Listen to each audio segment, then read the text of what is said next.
असामान्य हानि या असामान्य बचत का स्टॉक व देनदार पद्धति के अंतर्गत लेखा यदि व्यवहारों को लागत मूल्य पर दर्ज किया जाए।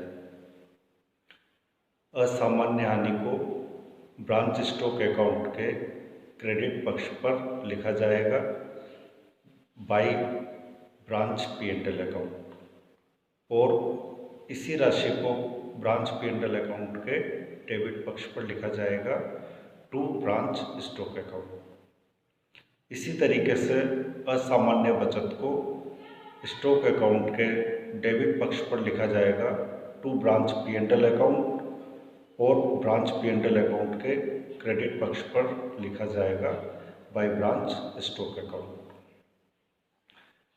इसके अलावा अन्य व्यवहारों को उसी तरीके से लिखा जाएगा जैसे स्टॉक व देनदार पद्धति के अंतर्गत लिखा जाता है। इसमें एक बार और मैं सभी व्यवहारों को जो प्रत्येक खाते में लिखे जाएंगे उनको एक बार और विस्तार से बता देता हूँ। इसमें हर व्यवहार को उन दो खातों में दर्ज किया जाएगा जिनसे संबंधित वो व्यवहार है। जैसे उधार विक्रय से संबंधित जो दो खाते हैं वो है ब्रांच देनदार खाता और ब्रांच स्टॉक खाता। उधार विक्रय की राशि को ब्रांच देनदार खाते के डेबिट पक्ष पर लिखेंगे क्योंकि इससे देनदारों का शेष बढ़ता है और ब्रांच स्टॉक अकाउंट के क्रेडिट पक्ष पर लिखेंगे क्योंकि इससे स्टॉक का शेष कम होता है। इसी तरीके से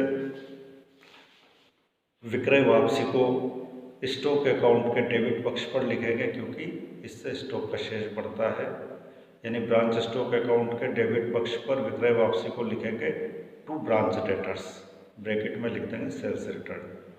उसी तरीके से ब्रांच डेटर्स अकाउंट के क्रेडिट पक्ष पर लिखेंगे क्योंकि देनदारों का शेष कम होता है by branch stock account, bracket में लिख देंगे सेल्स रिटर्न। इसी तरीके से अन्य व्यवहारों को भी उन खातों में लिखा जाएगा जिनसे संबंधित जो दो खाते हैं उन दो खातों में उस व्यवहार को लिखा जाएगा। जैसे शाखा को भेजा गया माल खाता, शाखा को जब माल भेजा जाएगा तो इससे स्टॉक बढ़ेगा तो स्टॉक के डेबिट पक्ष पर लिखेंगे to goods sent to branch account. इसी तरीके से इस राशि को goods sent to branch account के क्रेडिट पक्ष पर लिखेंगे by branch stock account.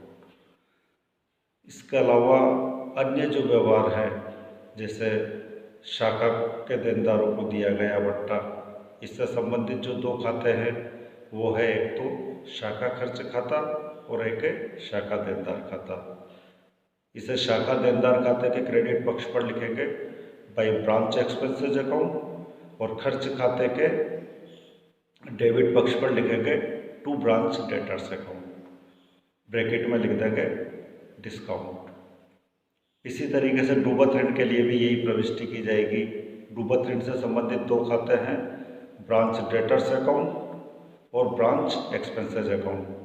Branch debtors account के क्रेडिट पक्ष पर बाय ब्रांच एक्सपेंसेस, ब्रैकेट में बैड डेब्ट्स और ब्रांच एक्सपेंसेस अकाउंट के डेबिट में टू ब्रांच डेटर्स अकाउंट और ब्रैकेट में बैड डेब्ट्स। इसी तरीके से अन्य व्यवहारों को भी लिखा जाएगा। शाखा स्टॉक खाते का यदि क्रेडिट शेष है तो वो सकल लाभ कहलाएगा जिसे शाखा लाभानी खाते में अंतरित कर दिया जाएगा to branch P&L account, bracket में लिख देंगे ग्रॉस प्रॉफिट और इसी राशि को ब्रांच P&L अकाउंट के क्रेडिट पक्ष पर लिख देंगे by branch stock account, bracket में लिख देंगे ग्रॉस प्रॉफिट।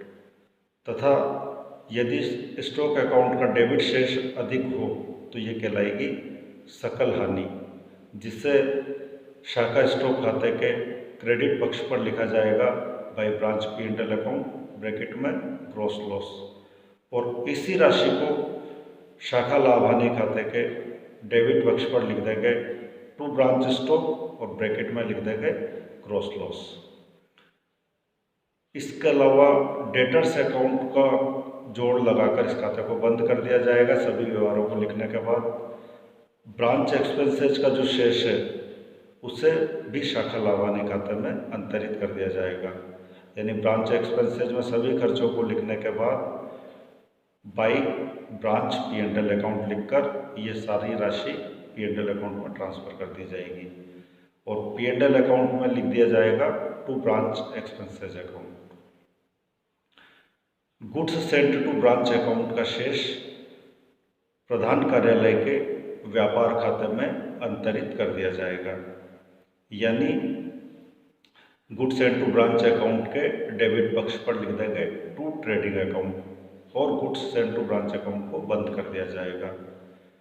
इसके बाद शाखा लाभानी खाते का यदि क्रेडिट शेष है तो ये शाखा का शुद्ध लाभ कहलाएगा और यदि डेबिट शेष है तो ये शुद्ध हानि कहलाएगी, जिसे हेड ऑफिस के P&L अकाउंट में अंतरित कर दिया जाएगा और लाभ हानि खाते को बंद कर दिया जाएगा। अगर शुद्ध लाभ है तो टू P&L अकाउंट और शुद्ध हानि है तो बाई P&L अकाउंट। इसके बाद शाखा लाभानी खाता भी बंद कर दिया जाएगा।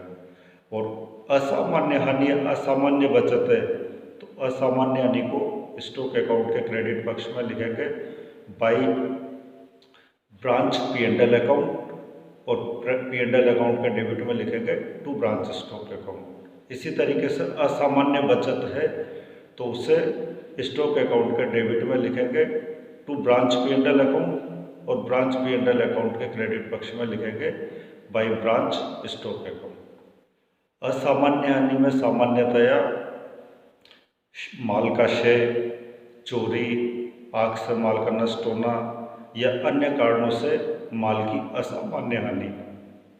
और असामान्य बचत में यदि माल का मूल्यांकन अधिक हो जाता है तो वो या माल का मूल्य बढ़ जाता है तो वो असामान्य बचत। इन दोनों को स्टॉक अकाउंट में लिखकर P&L अकाउंट में ट्रांसफ़र कर दिया जाएगा।